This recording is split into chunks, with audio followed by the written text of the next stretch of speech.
continue with our series on Revelation, and this morning we will be looking at chapters 6 through 8, verse 5.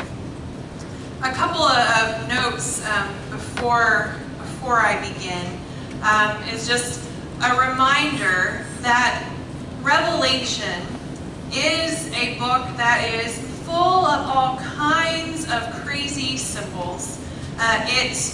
It has all kinds of images that are confusing, but it's a very particular type of book. And so as we continue to look at it, you'll start to see the repetition of some symbols and numbers, and so I'll remind us as we go along of where we have seen those before and what they're trying to communicate about the text. All right, let's begin with a word of prayer. Oh God, this morning, as we read these texts filled with overwhelming images that can sometimes cause fear and confusion, God, we pray that we would hear you speaking clearly to us, and that these texts would encourage us and strengthen us, that we might be faithful disciples of Jesus Christ. We pray this in his name. Amen. A couple of years ago, I was talking to a friend who I know through the recovery community, and we ended up talking about how after she began the process of going into long-term recovery, she got connected with a church, and she had never been baptized before, and she was baptized in this church. And she told me, I thought when I got baptized that everything was going to get easier or better, but almost immediately after she was baptized, things in her life just started falling apart. She ended up having some trouble in her relationship and with her housing and with her job. I mean, it was like one big thing after another, immediately after her baptism, like in the weeks that followed. And she could laugh about it by the time I knew her and she was telling me this story. But she said, I thought that when I got baptized and decided to follow Jesus, things were just going to get better for me. Well, I think as Christians, we all know that that is not exactly how this whole following Jesus thing works. When we read these chapters in Revelation today, chapters 6 through chapter 8, verse 5, we see the same thing, and John is trying to communicate that same message to Christians. He's saying, Christians, followers of Jesus, do not expect things to get easier for you. In fact, you should get ready because things are going to be probably much more difficult. But, he says, remain faithful. Stand firm. Do not let all of these hardships and sufferings and things that you're experiencing derail you and distract you from pledging your only allegiance to Jesus Christ. And so we begin chapter 6. We've moved from the visions focused on the heavenly throne room that we talked about last week, where the Lamb who was slain is at the center, and all of those are around worshiping. And that now becomes the backdrop for these other visions that now come to the forefront as the 7 seals are taken off of the scroll that the Lamb is worthy to open.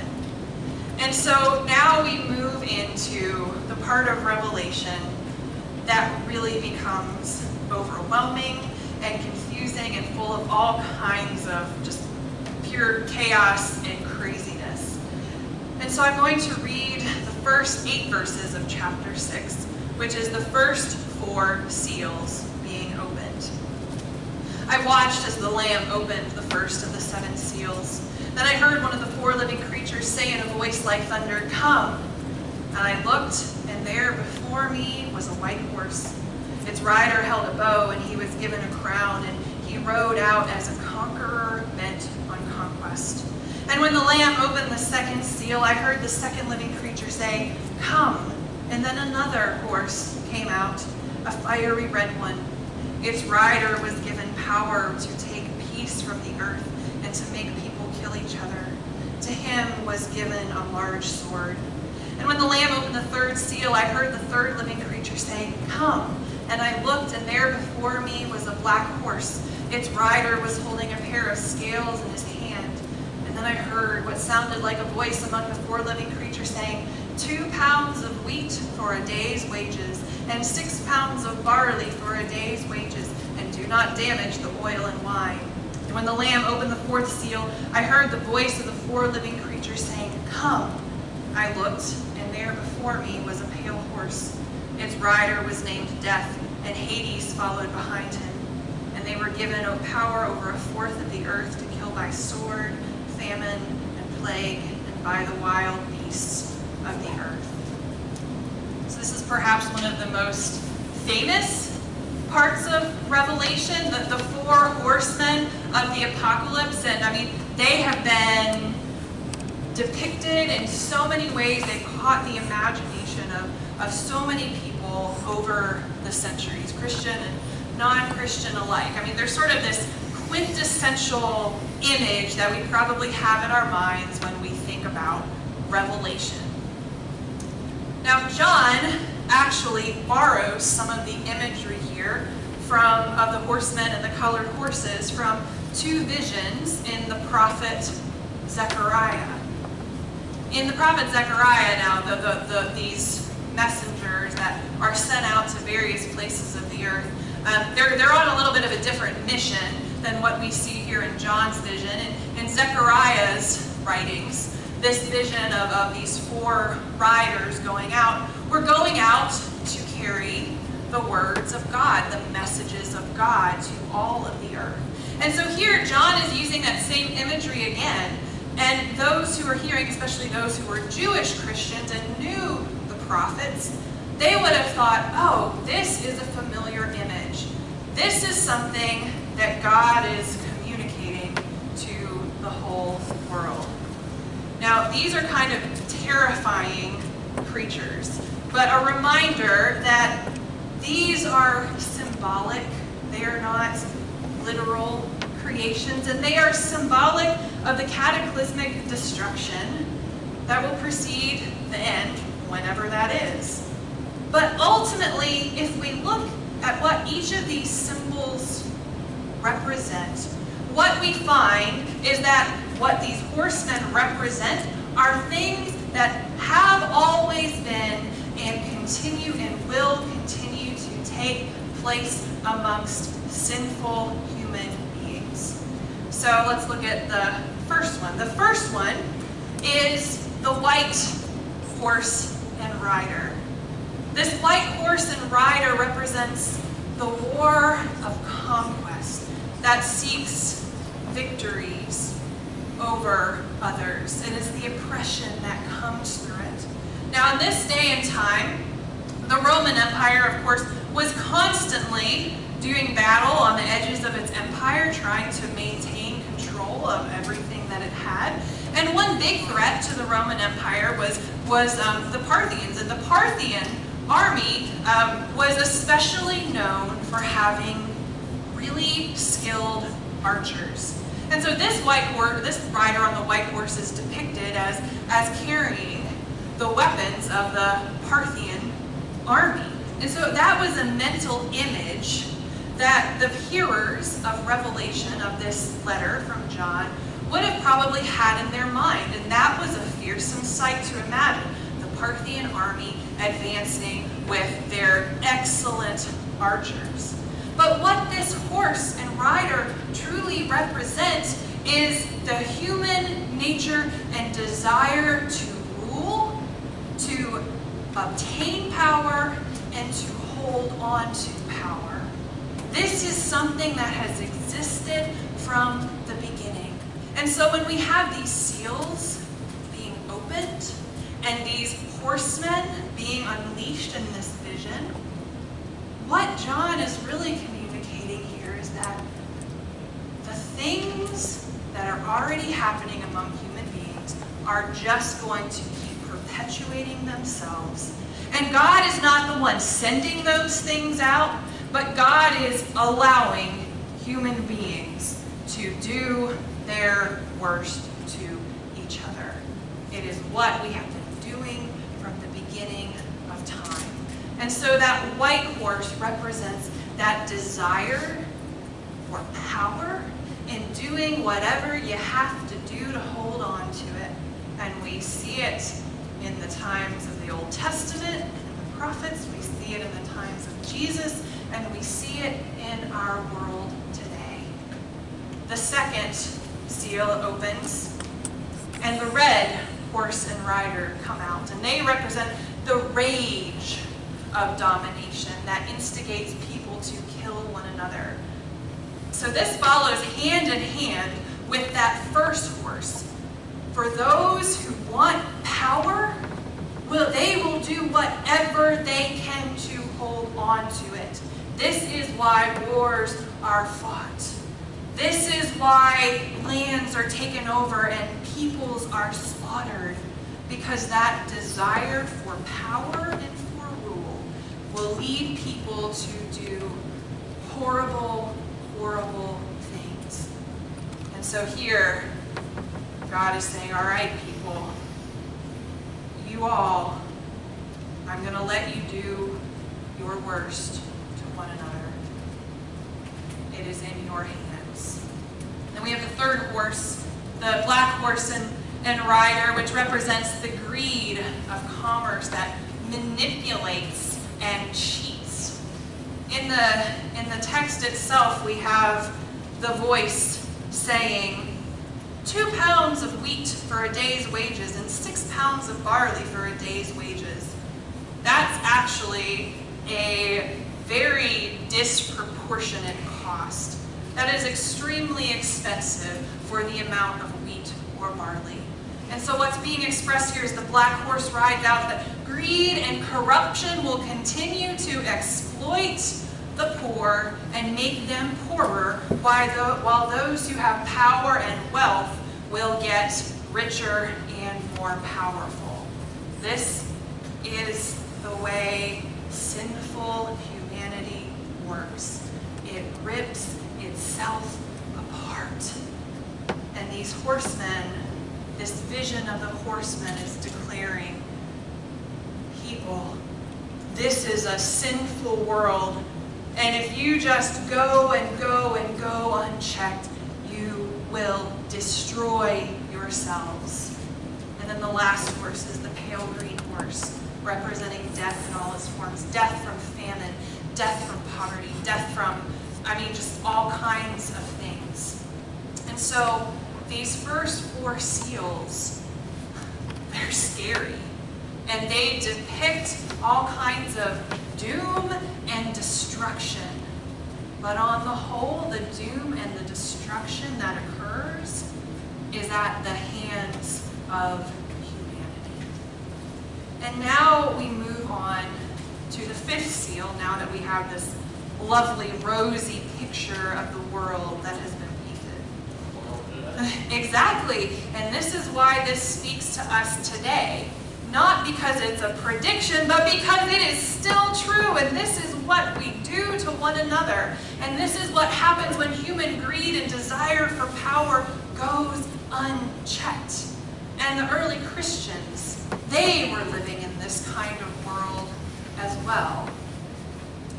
And so we move to the 5th seal, which is a bit of a different picture. It says in verse 9, when he opened the 5th seal, I saw under the altar the souls of those who had been slain because of the word of God and the testimony they had maintained. They called out in a loud voice, how long, O sovereign Lord, holy and true, until you judge the inhabitants of the earth and avenge our blood? Then each of them was given a white robe, and they were told to wait a little longer until the full number of their fellow servants, their brothers and sisters, were killed just as they had been. The souls under the altar here represent Christians who had already been martyred for their faith. And the word martyr in Greek, martyrios, literally means witnesses. The people who have stood faithful and witnessed to their faith to the point of death. And so here in this fifth seal, this is actually meant to be a seal that reveals a vision of a little bit of hope here. So the first four seals are just doom and gloom, and the world is tearing itself apart, and Christians are caught in the middle of it, and to the point where many have died. And here this vision of the souls under the altar is an image of hope. To remind Christians that this is not the end. The doom and the gloom and the pain and the hurt and the exploitation and the hunger and the anger, that is not the end. See those who have already died. Do you see where they are now? They are with Christ, and they are robed in white. Eugene Boring says this. He says, the chopping block of the Roman executioner has become a cosmic altar. Christians who refuse to sacrifice to the image of the emperor are nonetheless Christian priests who sacrifice themselves on the true altar of God. These souls under the altar remind the Christians of John's day and us today to be faithful to Jesus Christ and Jesus Christ alone.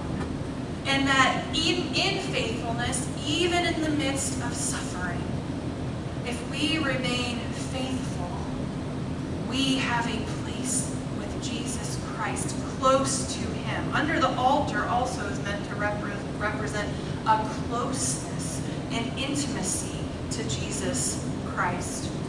And of course, they are clothed in white robes.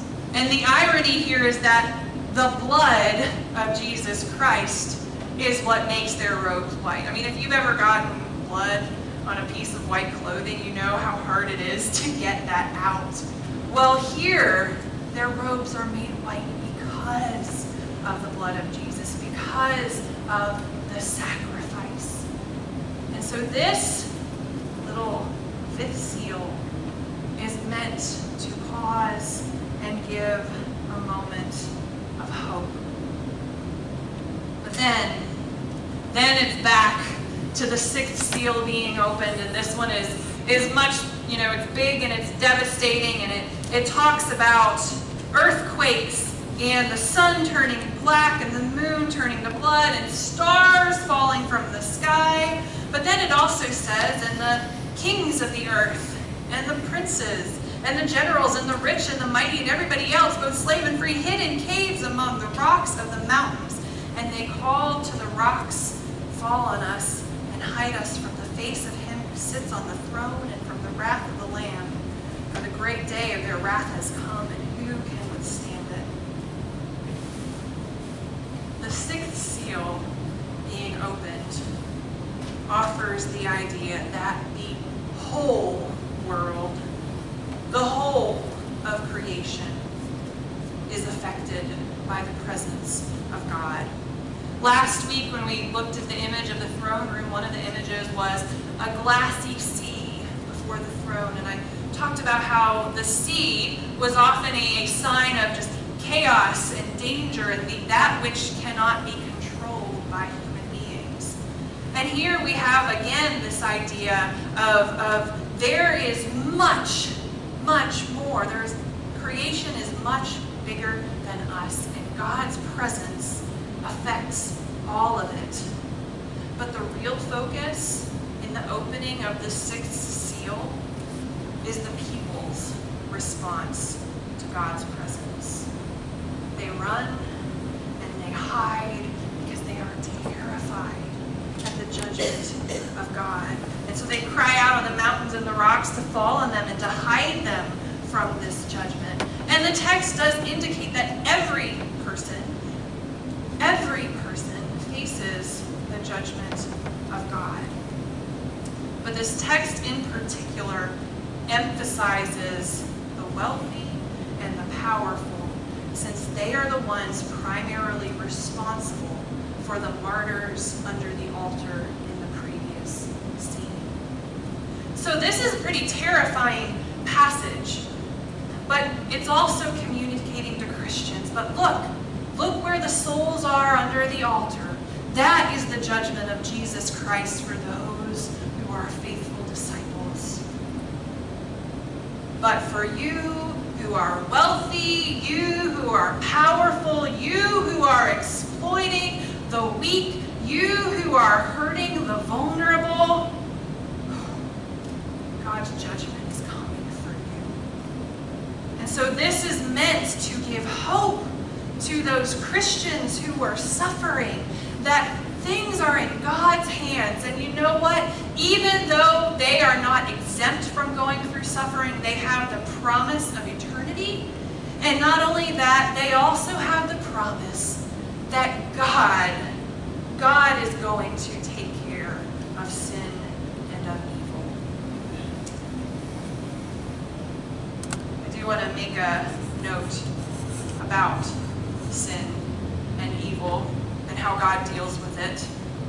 The wrath of God and the wrath of the Lamb are real things. God takes sin and evil seriously because they have distorted and destroyed God's creation. But God's response to human evil is not a vindictive response. It's not a, well, I'm angry and this is stupid and it's messed up, so I'm just going to get rid of it. No, God's response is out of love. And we will especially see that as we move into the later chapters of Revelation. But right here, God's judgment sounds really real and scary. But the wrath of God is always defined by the cross of Jesus Christ. In other words, and I have this quote up here, the slaughtered lamb becomes the clue for how God effects salvation and judgment. God's purposes are ultimately achieved through self-sacrificial love.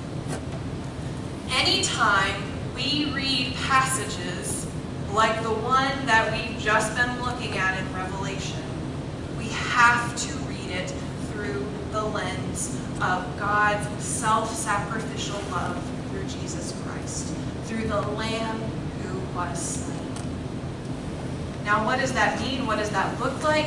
It's hard to understand what God's judgment looks like through that when there is sin and when there is evil. But we have to remember that Jesus Christ on the cross is the one who said, Father, forgive them their sin. They do not know what they are doing. And so we'll see this picture throughout Revelation of this theme of, yes, sin and evil must be done away with. There is no room for that in God's kingdom. But all things are going to be made new. And those who are faithful, they have a place in God's kingdom. And even those who are committing the evil and sin, which, guess what, it's actually all people. There is a part of the divine plan that may be mysterious to us, but God has the power to redeem it all. It is a mystery to us how this may be. But here in these passages of Revelation, the words of destruction and doom and gloom, they're meant to help Christians stand firm and realize the way the world is now, it's not the way the world is going to stand forever. So we will take heart that God will take care of it, and we will stay firm. So after the sixth seal is opened, there's then a little interlude, a little intermission before the seventh seal is opened, where there are two scenes. And the first scene is of 144,000 who he sees before the throne, who are being sealed by God to be marked with God's seal. is a sign of one's ultimate allegiance to God, not to any person, not to any human institution or empire or belief system, but to God.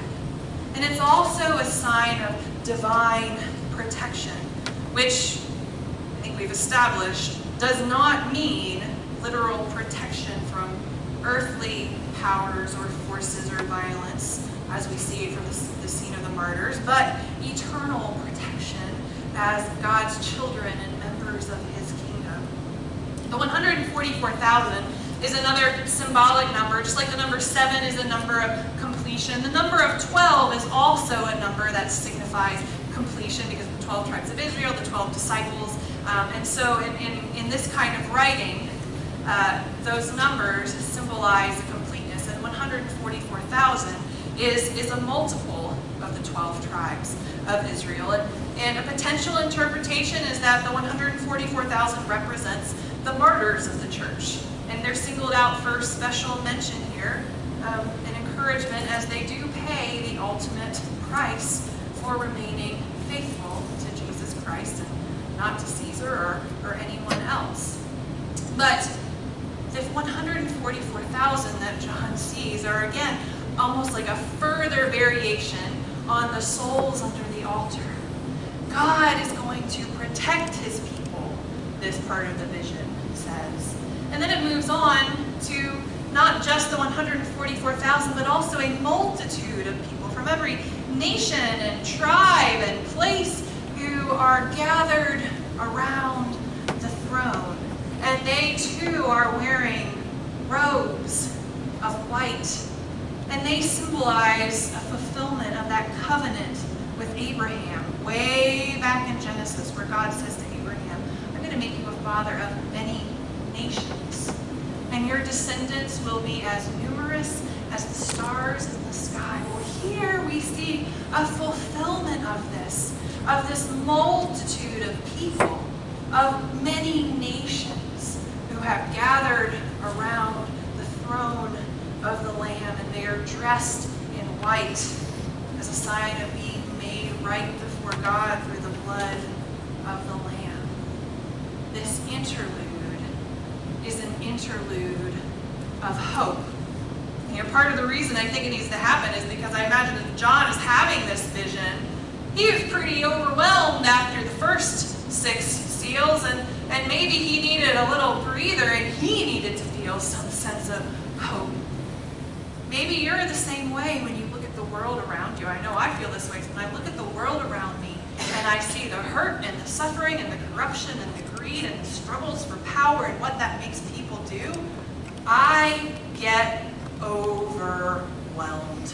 And I think, this is just too much. So maybe this is what John was thinking at this point.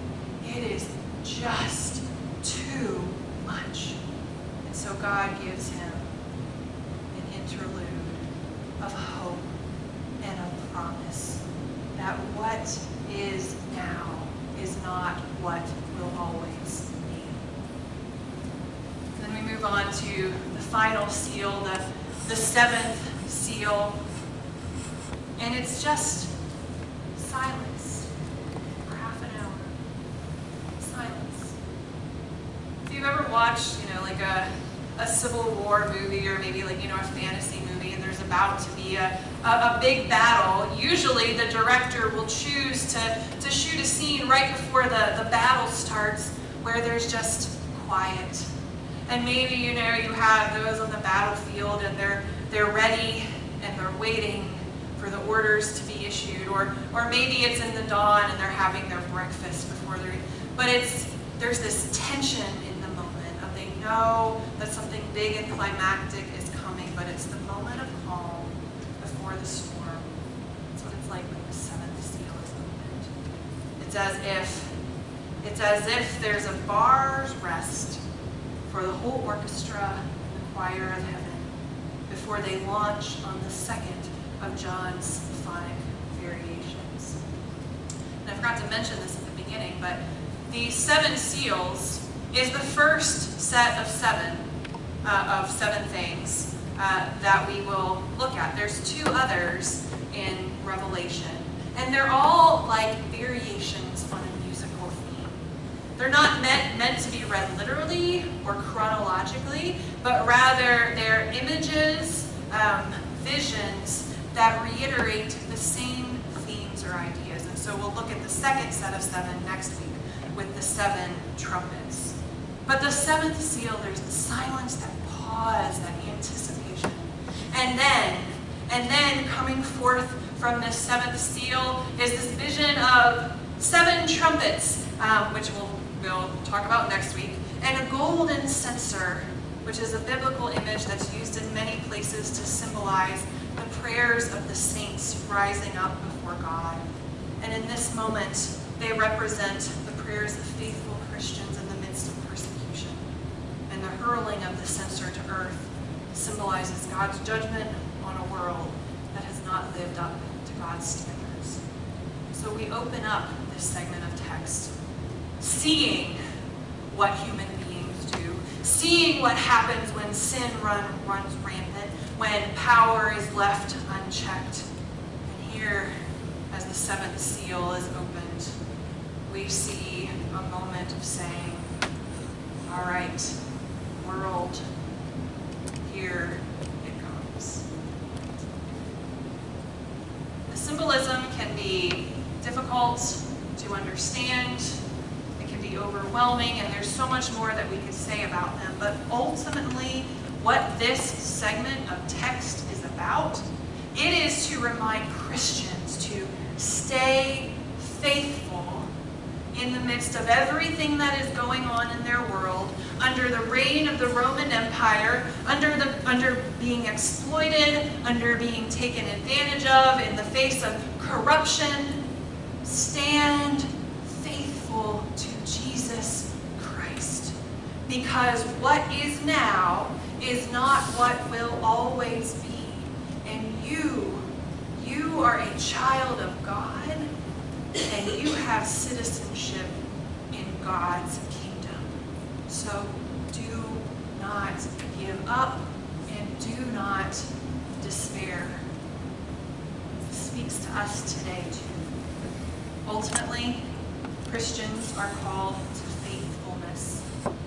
Faith does not save us from hardship or from suffering, but Revelation teaches us that violence and destruction do not have the final word.